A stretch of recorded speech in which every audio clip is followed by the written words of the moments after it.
Think like a monk. बड़ी अच्छी line मुझे उसमें लगी प्यारे बच्चे, तो मैं आप लोगों को डिलीवर करना चाहता हूँ। ध्यान से देखना।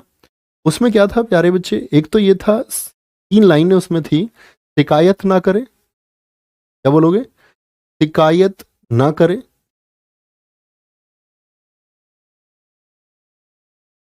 आलोचना ना करें,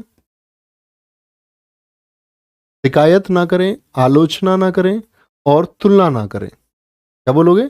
और तुलना ना करें। का मतलब समझ रहे हैं आप कि no complaint, no criticism and no comparison.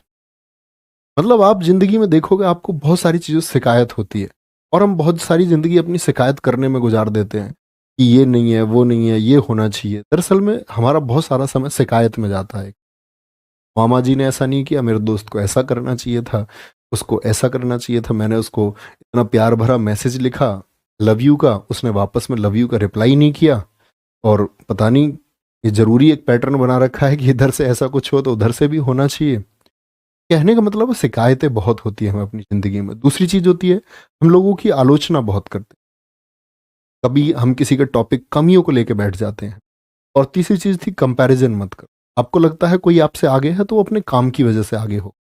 इसका मतलब होता है हम किसी दूसरे के घर को कमज़ोर नहीं कर सकते, लेकिन हम अपने घर को बहुत मजबूत बना सकते हैं। तो आपको खुद को बिल्ड करना है। आप दूसरे को नीचा करने के बारे में ना सोचें। जिस किसी से भी आप ईर्ष्या रखते हैं, कोई आलोचना ना करें। और ये एकदम से खत्म नहीं होता, मानव स्वभाव है, तो ये चीज़ें होनी लाजमी है। आप कहेंगे भैया बड़ा मुश्किल है, कठिन करना। तो एक पैटर्न दिया गया कि आप जब कभी भी किसी की आलोचना करें, किसी की तुलना करें या किसी की शिकायत करें, तो आप नोट कर लें। बोले मैं एक बार कर चुका हूँ, और रोज इस संख्या को घटाओ। आप देखोगे आप प्यारे बच्चे, विद इन 7 to 10 डेज आप एक पवित्र आत्मा हो जाएंगे। अब ये जरूर अप्लाई करना। सुनना तुम सारी लड़कियों भी और लड़कों भी, किसी की एक तो क्या बोलना, शिकायत नहीं करनी है कोई। हमें किसी से कोई शिकायत नहीं है। हम एक ज़िंदगी जीने आए हैं, एक हिस्सा, हम उसमें अपना काम बेहतर करेंगे। दूसरा, हम किसी की कोई आलोचना नहीं करेंगे, किसी की बुराई नहीं करेंगे। और तीसरा, हम किसी से कोई तुलना नहीं करेंगे। हमसे कोई बेहतर है, ठीक है। हमसे कोई कम बेहतर है, ठीक है। हम अपने आप को कितना ग्रो कर सकते हैं। तुम देखोगे जैसे ही तुम इन 3 चीज़ों से ध्यान लगाओगे तो तुम्हारा मैक्सिमम टाइम इन चीज़ों में जाता है। तुम 2 सहेलियां बैठ जाती हो, किसी तीसरे की बात करते हो। तुम 2 लड़के बैठते हो, किसी तीसरे की बात। तुम जब ये चीज़ें छोड़ोगे तो सारा समय तुम्हारे खुद के लिए बचेगा।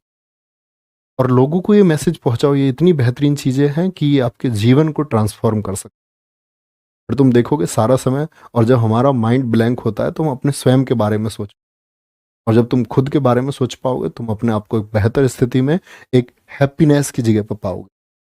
तो ये सुखी होने का ये चीज़ है, इन यही चीज़ें परेशानी करती है। ठीक है, क्या बोलोगे? एक बच्चा कह रहा है सर अगर खुद से शिकायत हो तो क्या करें? तो खुद से अगर शिकायत है तो प्यारे बच्चे कोई वजह तो होगी शिकायत की, तो वही तो पहचानना है। अब मैंने बोला कि आपके पास समय जो बच गया वो खुद के लिए बच गया, और खुद के लिए समय बचा है तो खुद पर विचार करें। तो अभी समय तो पहले खुद के लिए तो बचाओ। अब जब खुद के लिए समय बचा चुके हैं और ये विचार आप कर चुके हैं कि मैं अपनी इन चीज़ों की वजह से शिकायत हूँ, तो उनको दूर करने में अपने समय को लगाओ। तो हमको जो समय है वो जाया नहीं जाने देना। हमको खुद को बेहतर बनाना है, उसके लिए हमको समय चाहिए, और खुद के लिए समय चाहिए। सबसे पहले तो खुश रहना सीखो। तो हमेशा परेशान होकर के, चिड़चिड़े, शिकायतों के साथ, तुलना के साथ, आलोचना के साथ, यानी कंपैरिजन के साथ में, कंप्लेंट के साथ में, और प्यारे बच्चे किसी क्रिटिसिज्म के साथ में आप नहीं अच्छा सर्वाइव कर सकते।